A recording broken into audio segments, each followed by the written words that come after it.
All right. Hi, everyone. Thanks so much for joining us today for our first fall webinar. I'm Katie Kiersey, and I run content and community here at Right Side Up. For those of you who aren't familiar with Right Side Up, we are a collective of growth marketing specialists who have helped more than 200 VC-backed tech companies hit their goals. We cover virtually all paid channels, SEO, CRO, email marketing, and analytics, to name a few. But today we're going to be digging into affiliate marketing with the incredibly talented Amy Scanlon. Amy has more than 15 years of experience in digital marketing. She has led growth initiatives for early stage startups and well-established companies like Joyous, AT&T, and Rakuten. She possesses a deep knowledge of customer acquisition and affiliate and partnership marketing. And as Right Side Up's head of affiliate marketing, her team helps brands like Stitch Fix, Zenefits, Modern Fertility, and House launch, manage, and scale affiliate programs and fill marketing gaps to drive incremental revenue. Before I turn it over to Amy, I just want to touch base on a couple of quick housekeeping items. So first, please submit all of your questions throughout the session using Zoom's Q&A feature at the bottom of the screen, and we'll get to as many as we can at the end. And second, this presentation will be recorded, and I'll be sharing both the recording as well as Amy's slides with you via email afterwards. All right, that's enough from me. So I am going to turn it over to Amy now. Thanks, Katie. Oh, thank you. And thanks everyone for joining me today as I share my experience with underperforming affiliate programs. And while every program is unique and has its own set of challenges, I hope I can give a recommendation or two on using affiliates to fill your marketing gaps and analyzing your program, and also applying technology, processes, and the right people to drive the business outcomes. So let's get started. First, we'll start with the signs of underperformance, fatigue, and cannibalizations. And before you can get to fixing it, you have to understand your current state. And finally, I'll give you some recommendations on the most common fixes I've seen, along with some adjustments I've made in the past that drove some positive outcomes. So starting with fatigue, most programs follow the Pareto principle, but instead of 80% of the volume coming from 20% of the partners, an underperforming program is more like 95% of the volume coming from 10 or 5% of the partners. Ideally, you want something more like 70-30, because the top partners will cost the most to you. And so activating that long tail of partnerships will help you reduce your overall channel CPA. And also, most programs perform a competitive analysis when they first launch, but they forget to check it at least annually to make sure they're still competitive. I've seen a lot of direct-to-consumer companies launch new product lines and forget to see if the commissions they're offering on those new products are actually attractive to acquiring affiliates. And as most of you know, affiliate is a super tactical channel, so it's very easy to set it aside and let coupon sites drive your revenue. Without a dedicated resource or a mostly dedicated affiliate resource managing the program, the channel is likely to underperform. It can cannibalize other channels, definitely hurt your brand because there's still content and messaging out there. And you typically will get a lot of eye rolls from your colleagues thinking the affiliate program is taking credit for all the work that their channel is doing. So let's move on to cannibalization. I've seen a lot of affiliate programs live in the strangest places in organizations, including the IT department. So if you're an affiliate manager and you're not in the meetings where all the channels are being discussed, you really don't know how affiliates can fit into your overall marketing mix. So like me, you're probably applying the spaghetti strategy of trying all types of partnerships to see what sticks, even if those are areas you're currently covering internally. So integrating your overall marketing mix, affiliate into the overall marketing mix often leads to about 10 to 20% reduction in your overall company CPA. As a result of working in a silo, people in your company haven't really bought into the value of affiliates, and they don't want to make further investment because they often don't know if it's really working. And for you, it's hard to answer if the program is really working, if there are data gaps or you have outgrown your tracking solution that can provide insights and give you full visibility into channel interaction. Also, it's hard to personalize and align commission incentives with the value being driven in the conversion funnel if you have outgrown your tracking tool. So let's get to answering the questions before we can start fixing it. So what is the role of your affiliate program in your overall marketing mix? Is it to drive brand awareness, maybe new customer acquisition, revenue? It could be a combination of those. Is there anything constraining your program's potential? So in some of the programs that I've managed, I've seen a lot of non-promotional brands offer a promotion for a refer a friend program, but not allow affiliates to utilize that same promotion. And that leads to unauthorized code use. Affiliates are going to find it and they're going to use it. And fighting nefarious activity is such a manual process that it's much easier to give your affiliates and your sales force all the tools that you give to other programs. Another thing that I've found often is when a brand sells its product on Amazon, the exact same products that are being sold on the website, and sometimes even for a lower amount, even if you're offering a higher commission rate, affiliates will likely promote your product, but through the Amazon Associates program where they'll get commissions for the entire cart. So what are the KPIs that determine value for you? Does your commission structure currently make sense? Some of the common mistakes I've seen include paying commissions on products where there are absolutely no margins, or paying on referrals with a coupon code that was not authorized for that affiliate to use because it's been assigned to another channel like podcast. Or even paying full commissions to an affiliate when the user jumped out of the cart for like 30 seconds just to grab an affiliate coupon code, but nothing was added to the cart. The average order value didn't increase. So you're not really sure, is that really adding value to give them the full commission? So continuing on with where your program currently stands, the most important question to me to be answered is always, what is the job to be done by affiliates? What are your marketing gaps? And is your current publisher mix filling those gaps, or are there opportunities to work with affiliates that can perform what you can't or you don't want to do internally? Have you identified the criteria of a good partner? So for example, if the goal of the program is to drive new customer acquisition, one of the criteria for approving affiliates might be looking at the percentage of organic and new traffic they have on a monthly basis. So once you know what you're looking for in a partner, you can get laser focused on that criteria and setting up processes to automate your resourcing strategy. And finally, when was the last time you heard, when your affiliates heard from you? I think this is probably the most common mistake I have seen. Affiliates, they're your online sales force. They need to be kept up to date on what you're looking for so they can, align themselves and make adjustments to drive towards those goals. And they also need to be given the latest sales tools so they can truly be an extension of your brand.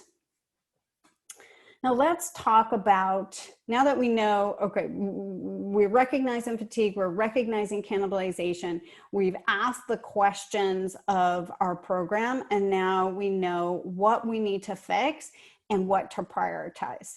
So let's chat about what we can get to fixing. First, it's super important to solidify your goals and your plan, and make sure that all stakeholders absolutely have buy-in on the role of affiliates in your marketing mix. This way you can build a recruitment, activation, and optimization plan that aligns to those goals. Also, the affiliate marketing channel should be sufficiently resourced to avoid underperformance and also be a part of the performance and growth marketing team. The affiliate manager, you'll want your affiliate manager to collaborate with other channels to see where affiliates can be more effective than your singular approach, or where do you want affiliates to not play because you have it covered. In terms of commissions, for the most part, commissions can be flexed up or down. So once you know what your goal is, let's make sure that your commission is aligned to that goal. So I usually say the recipe is start by figuring out what can you afford, and you want to make sure you leave some extra for top publishers and incentives to drive volume. And then make sure you communicate to your partners what the new commission structure will be. We're really in what I would call Gen 3 affiliate marketing, where it's absolutely transparent. And it's crucial that it's transparent. So your publishers need to know what your goals are and how they're doing against your goals. And you need to be clear on what those goals are so that you can work together in partnership to adjust commissions to the value that they're actually driving. Okay, foundation. This is my favorite part. It's probably time for you to evaluate whether you have the right foundation in place to scale. So the keys to affiliate marketing are the right technology, the right tools, the right processes, and the resources will lead to success. So make sure your technology can do a lot of the work for you, like deduping commissions across channels so that you can lower that overall CPA by 10 to 20%. Allow you to reward based on value driven, and that value may be really far up in the funnel at the first click as affiliates are being your brand introducers, or that can be as a click path participant during that consideration period, or the value they might be adding is just adding to cart, or of course, last click.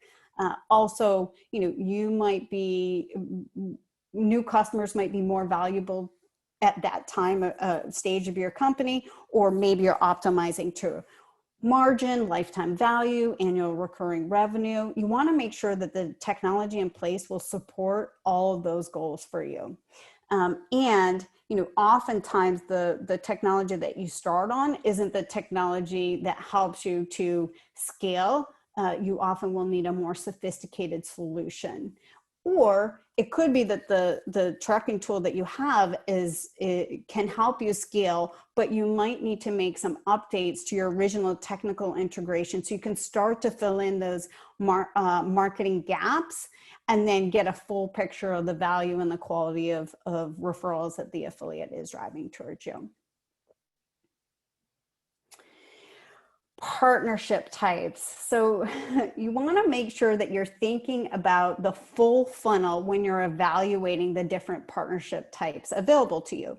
Affiliates can drive success at all stages of the funnel. So I recommend starting with just a few select partners at each of those stages, getting something launched, starting to collect data, measure success, and then adjust as needed. So each position in the funnel has a different timeline for measuring performance value. So you're going to want to make sure that you don't fall into the trap of a false positive or a false negative.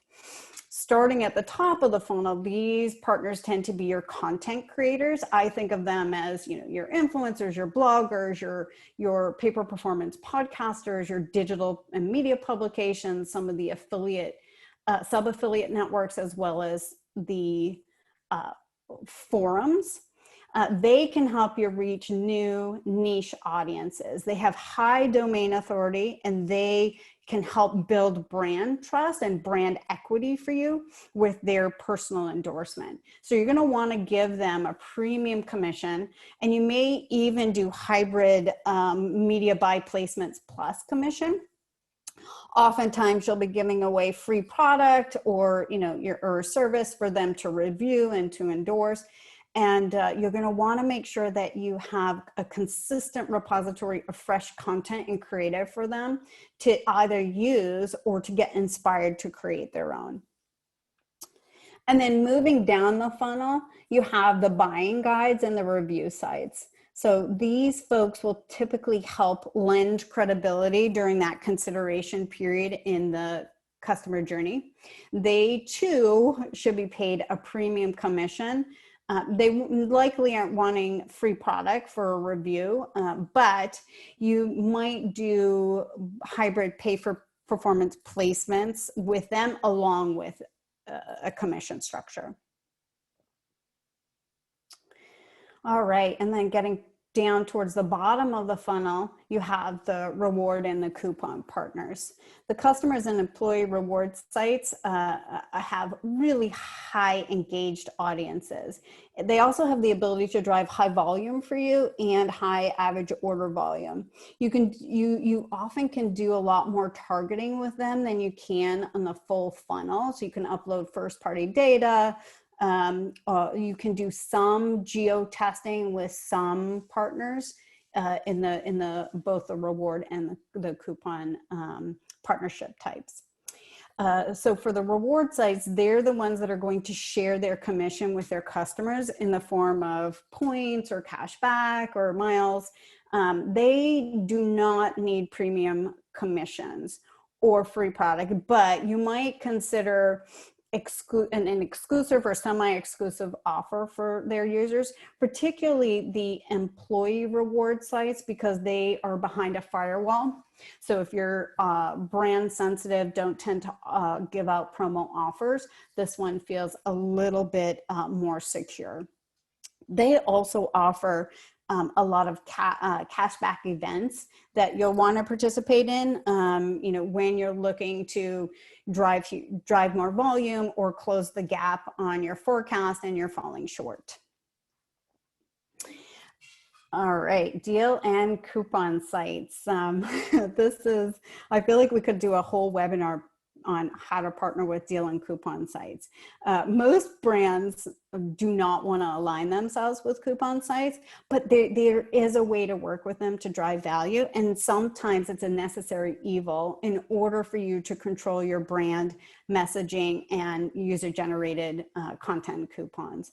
I would say that Retail Me Not is often one of those necessary evils. Although I feel bad saying that. They also have great targeting abilities, probably pushing the needle in terms of attribution and incrementality. And so you can build a really strong relationship with them and tell them what exactly you're looking for. And they should be able to carve out tests to help you achieve that. It's common to see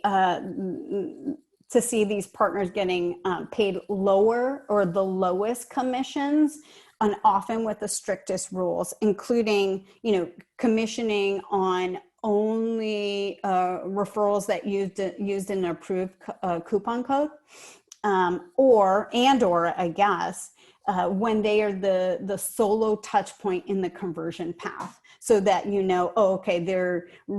not cannibalizing other channels, but they're really truly reaching a new incremental audience for me that I'm not reaching through another channel. I personally don't recommend working with browser extensions unless that's aligned with your strategy, or you have found them to add value, such as they're driving new customers, they're reaching folks you can't reach elsewhere, or through a browser extension that you're finding higher average order values. If you're going to work with a browser extension, I would highly recommend that you choose one or two of the most well-known browser extensions that a lot of the affiliate programs work with, Honey being one of them. And Honey will be interesting as well with a PayPal acquisition, because they probably have a lot of data that you could utilize and really hone in between their first party data and your first party data, and get to the value that you really need. By no means is this an exhaustive list of partner types. It's just the common partnership types in most programs. I personally like to take a broad view of affiliates and find that anyone willing to work on a pay-per-performance model can be an affiliate. So for most of the B2B programs that I've worked with, I would say that the partnership type of non-traditional affiliates, including associations or some of the smaller resellers, and brand-to-brand collaborations have been some of the most the strongest partnership types. I also have to apologize because when I'm working on a B2B brand, I find that most of the tracking tools are really oriented around e-com and B2C, and it drives me bananas. And I recognize here that I'm speaking to B2C and e-com, but a lot of the same principles apply here for B2B, whether you're paying out on the prospect and the opportunity, or annual, monthly or annual recurring revenue. All right, let's talk about the best practices of activation, and hopefully there's some tips recruitment and some tips in here that will help you. So the number of affiliates in your program really is just a vanity metric. What's most important really should be the number of productive affiliates, and that means both sale active and then click active. So for me, when considering my recruitment strategy, I first create some type of incentive urgency to coming on board. I want to make sure that the resource library is chock full of education material, including recommended speaking points about your brand and where your brand should be promoted, even down to the category that we should be in. And I also recommend communicating often. So sometimes, for outreach, it can take 2 to 3 messages before you can get them excited and on board. I also like to create trigger-based workflows to get people started. So you might have somebody who's applied, you made your outreach, they applied to your program, and then they become dormant and inactive. And so, if you can create these trigger-based workflows, then can help you lead to driving predictable and sustainable revenue. So this could be something like join the program and then they haven't driven a click in the first 10 days. And then you would launch an onboarding and activation communication series. Now, of course, this can be quite manual if your tracking tool doesn't have these workflows available to you. Or, you might consider keeping your tracking tool, but then finding an integration that someone like a Media Rails that could help you with automating the recruitment and activation piece. Okay, so activation, so when you're thinking about recruiting and activation, I like to leverage as many of the tools that are available to me. So that might be your tracking tool, and they might have a marketplace with affiliates that are easy to tap into, and certainly you want to leverage your own property. So I often recommend having a affiliate page on your website and in the footer. If you don't have an affiliate page for your program, it's more likely that your competitors will capitalize on that, and they'll start to rank for your brand name and their affiliate program. So make sure you utilize your own properties.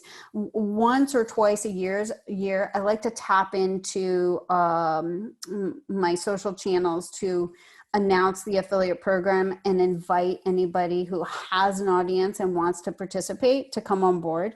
Especially if you have a community of your customer base. If your customers tend to be your biggest brand ambassadors, and so if they want to become an affiliate, fantastic.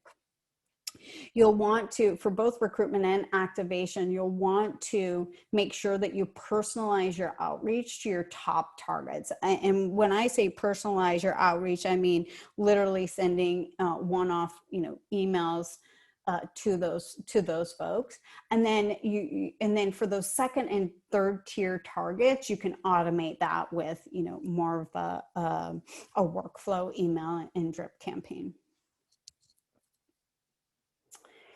In terms of optimization, I think once you've revisited your commission structure and you've made sure that that is aligned with your new program goals and what the company has bought into of the role of affiliates, then you really want to start to design incentives that drive that quality that you're looking for. And also, you know where you're being promoted and identify additional placements for your partners. Hopefully you're having meetings with, your top 10 affiliates on a monthly basis. And so you've already had them walk you through all the placements and promotions that they're doing for you. It's kind of nice to bring ideas to the table for them, maybe areas that they haven't thought about, like newsletter placements or order confirmation pages. Could be all kinds of interesting integrations and value that you discover that they just haven't thought about. Finally, make their lives as easy as possible by providing the tools that they need to promote you. So you may have one product feed that you launched with, but you might be missing opportunities by not having product feeds with your highest margin products, where they might be able to earn higher commissions, or new products of that month, or the highest selling products. So these tools really help them and take the thinking away from them, and also allows you to control how they're promoting you and what they're promoting to drive the value you're looking for. All right, I'd love to share with you what I see as a typical program timeline. And this is probably for a brand that is running quite a few channels. And then I want to share some adjustments that I've made and some of the outcomes I've seen from those adjustments. So a big caveat here, some of this timeline can be sped up. This is just kind of what I see in general, but you can speed it up with high brand recognition and heavy investment into your program. So speeding up relationships is tough. And there's typically, I would say, around 2 to 3 iterations of offer, creative, and placement types with your affiliates until you kind of get something down that's working well. But you can speed it up with higher commissions and, of course, paid placements. So in general, I think by month 6, most affiliate managers are starting to get some traction with their affiliate recruitment and activation, and some sales are trickling in.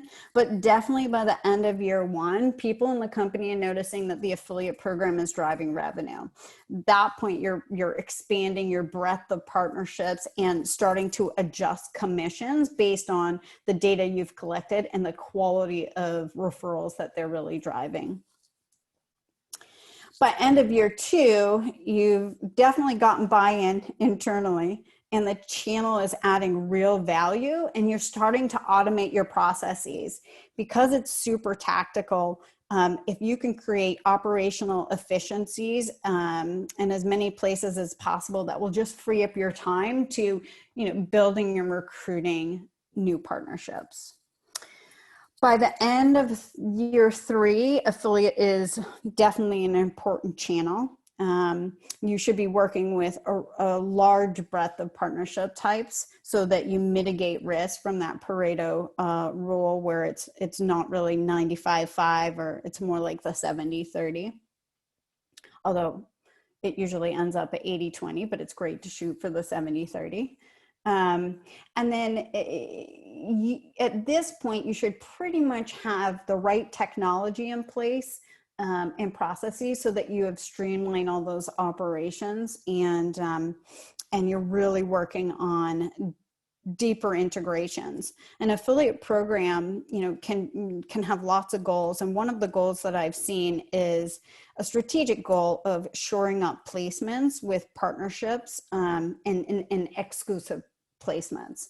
And so, if you're spending most of your time on building up these relationships, you can start to get the placements that you want in the right categories, and even some of those exclusive placements that really make your program stand out and quite competitive. All right, so some adjustments that I have made in the past that have driven some positive outcomes. So when I come into a program and I'm auditing the program for the first time, I typically will spend quite a bit of time trying to understand the funnel and test the funnel to make sure that there's no possibility for fraud. Now, fraud is a very large piece of it can be a large piece of affiliate without the best practices in place and some processes that help alert you of fraud. We could have a whole webinar on that. But for me, I try to identify where there's possibilities for fraud. And with one company I work for, or I did a project for, it turns out that they have a pixel implementation, and they fire off the pixel once the user enters their credit card. But truthfully, they don't actually process that credit card in real time, and they were sending manual cancellations. So it became clear that we were missing out on some cancellations, and we were paying on fraudulent signups, and affiliates will find them. Most affiliates who come on board to your program will go through your funnel and make a purchase themselves. So one, check and see that your tracking is actually working before they assume all the upfront economic costs of promoting you and not getting commissions. So what we did to make an adjustment there was instead of firing the action over to our tracking tool, we switched the pixel implementation to server-side tracking. And I recommend server-side tracking hands down 100% of the time. I do understand to get launched quickly, pixel tracking is the easiest, but over time you want to move to server-side tracking. It just allows you to report on more data. You may not be commissioning on those later points in lifetime value and retention, but will just give you a better idea on the quality of customers that affiliates are driving. And also with all the attribution changes that have been happening with Apple's ITP and iOS 14 and first-party data, just server-side tracking is the way to go. So with this program, right, the commissions, the pixel was firing, credit card hadn't been charged. So we moved to server-side tracking. That way we could fire off that the action actually happened once the credit card had really been charged. And what we saw was a reduction in cost and certainly better quality of signups. And also we were able to identify the nefarious affiliates and their activity and kick them out of the program. Another one that I see a lot is we work with coupon sites. They served a purpose at that time, and we're not sure if they serve a purpose now and what value they're really adding. So if your tracking tool allows for it, you absolutely want to reduce commissions. And most tracking tools will allow you to, have private offers or, put your affiliates in groups and have commission structures that way. But if your tracking tool also allows it, it's really interesting to hold coupon sites to a higher bar and reduce their commissions unless they are driving referrals as the solo conversion path. So that means they are playing the role of introducer and reaching a brand new incremental audience that you're not reaching somewhere else. They're also playing the role of engager during that consideration period and closer. And so when we made that adjustment, and this was with large e-com brand, they saw the same revenue volume, but a significant cost reduction in their overall program because coupon sites, were a very big part of their partnership mix. Programs that are run in a silo. So for the client that I worked with, where their affiliate program sat with our IT department, they are a global brand with 5 different, or global company with 5 different brands. So it was a challenge because we didn't quite know where we fit in. We didn't have the latest and greatest in terms of creative from, Facebook or display campaigns. We didn't have insights into the current promotions that were being run. So we made the adjustment, and we built a strong business case to integrate the affiliate team into the digital marketing team. And what we saw was that we eliminated competition between brands, because all 5 brands had an affiliate program, and partners were reaching out and starting to partner with each of the brands, and in turn were creating competitions where we really didn't need competition to be happening.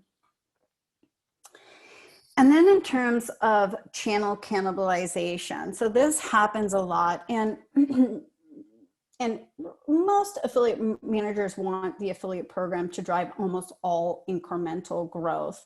So they really want to be recognized as at least among their peers and other channel managers, as a super valuable channel that doesn't cannibalize their efforts. So some of the adjustments I've made for companies that have asked, our affiliate program is doing well, should we pour gas on this fire? If we pour gas on the fire, how do we do it in a way that doesn't cannibalize our other channels? I start with, let's update your T's and C's first and foremost. Let's make sure we have all our ducks in a row so that we can remove, reduce commissions and point to the T's and C's. Then I like to make sure that either the brand itself is tracking click path and has an internal attribution model, or we have a technology in place that allows us to look at affiliate against all the other channels to better understand its role. So making sure that you can see click path of users throughout your marketing mix. Then start to analyze the data. When affiliate and paid search are in the same conversion path, does that lead to a higher conversion rate? Does it lead to higher average order value? Does it lead to more frequent purchases on the retention side? Things like that. And then you can start to create your preferred channels. So maybe you find that paid search and affiliate, which often are in the same conversion path, it doesn't lead to any huge upside. So then you can, while you're paying at the top with on the click, you can then reduce commissions at the bottom for affiliate when those two are in the same path. Once you start to collect that data, and for this particular client, it was very clear for us that who our preferred channels were, and we were able to lower the overall CPA by 12%. That was super exciting.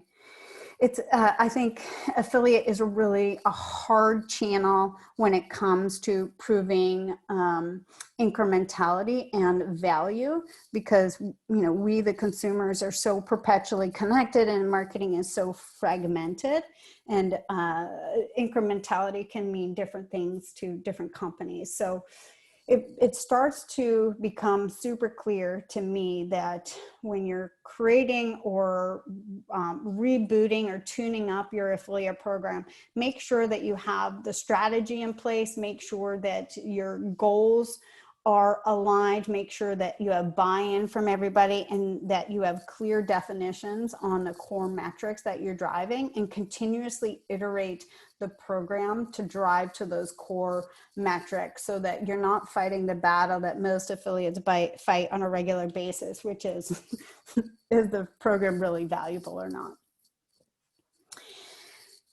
Great. So that's my experience with underperforming affiliate programs and trying to understand what the role of affiliates can be when filling those marketing gaps, and how you can leverage the right technology and processes, and really, again, the right people to drive the business outcomes that you're looking for.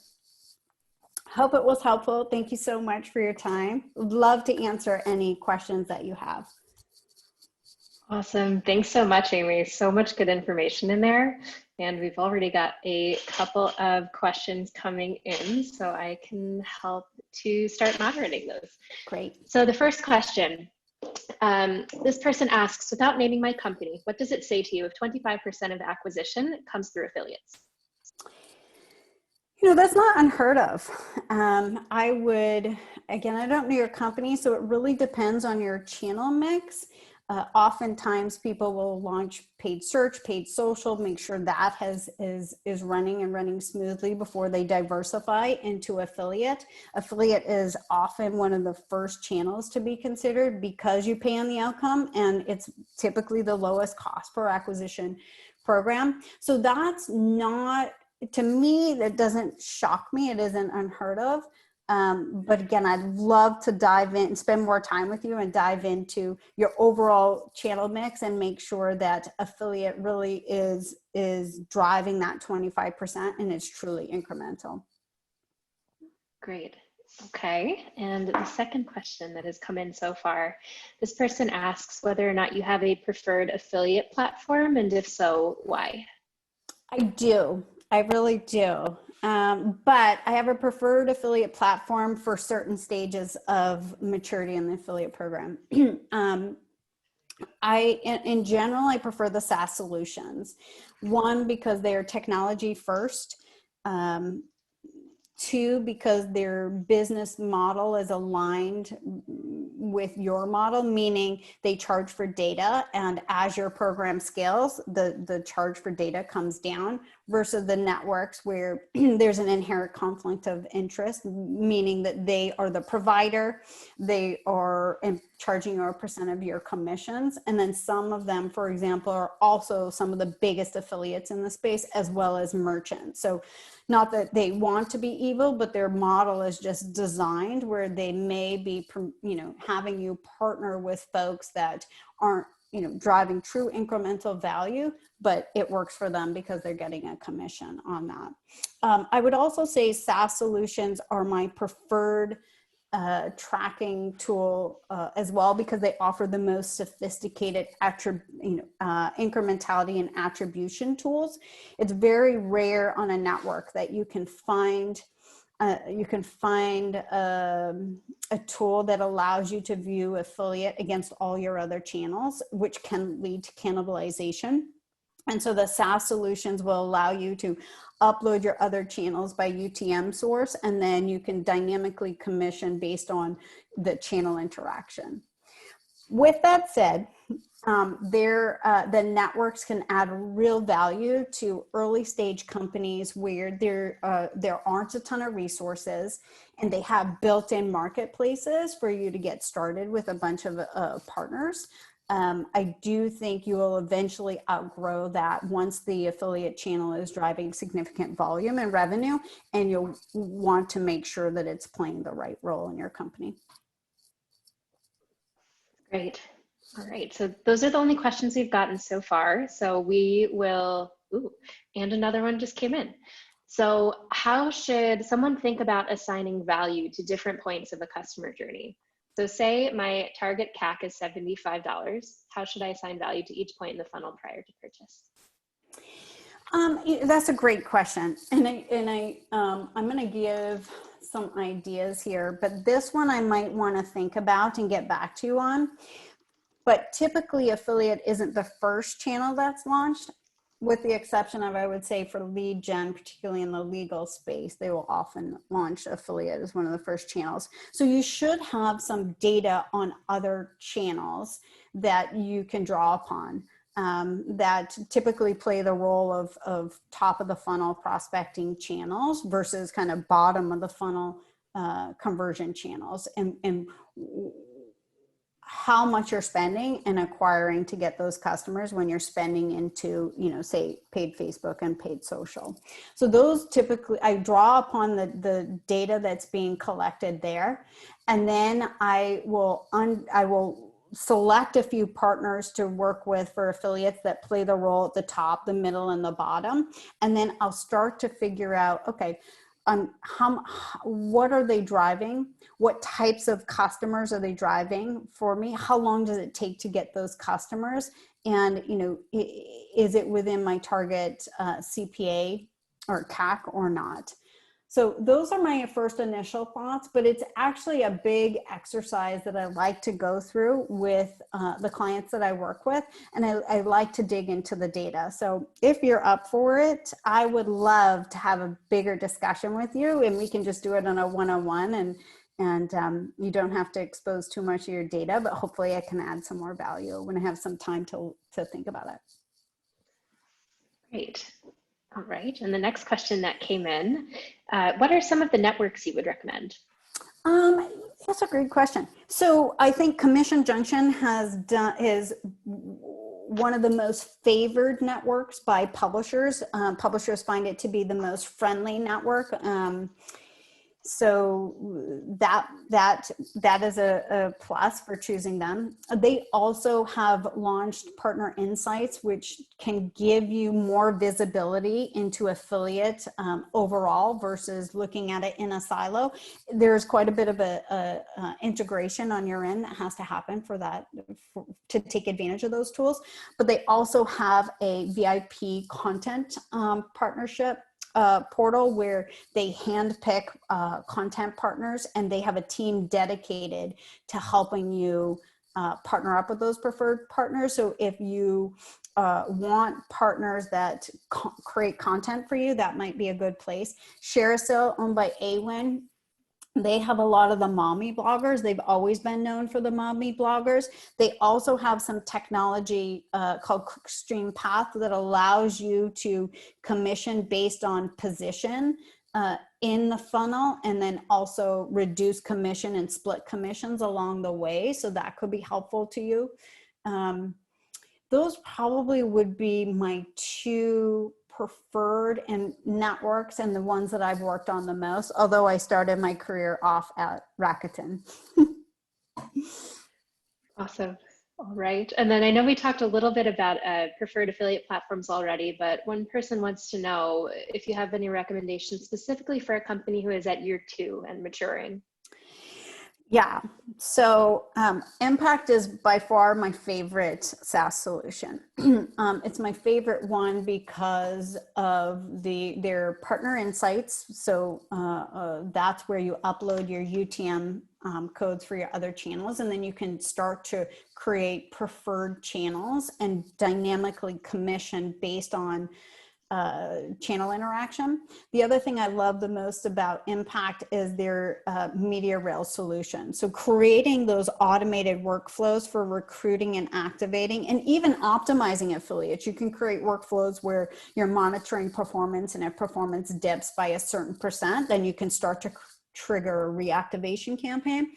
I think those two tools make it much easier to scale an affiliate program, because there's a lot in terms of operations and running an affiliate program. And so if you can leverage technology, by all means, leverage it the best you can. And I think Impact offers the best technology at this point.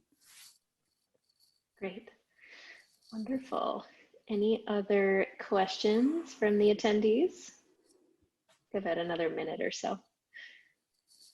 And I'll also say, if you think of some questions after, please feel free to email me at amy@rightsideup.co, and I'm happy to answer them. Awesome. With my experience. Thank you. Awesome. All right. Well, I think that's about it for questions. I haven't seen any more come through in chat or in Q&A. So with that, Amy, thank you so much for sharing your knowledge and expertise. Seriously, you are a fountain of wealth when it comes to affiliate, and it's always awesome hearing you speak on the topic. Well, thank you. And thanks to everyone for joining. I'm sure you all have amazing adjustments and great outcomes that you have made, and I'd love to hear about them, and we can talk shop for a while. Awesome. Wonderful. Thanks so much, everyone. And I hope everyone has a wonderful Wednesday. Take care. Thank you. Bye-bye. Bye.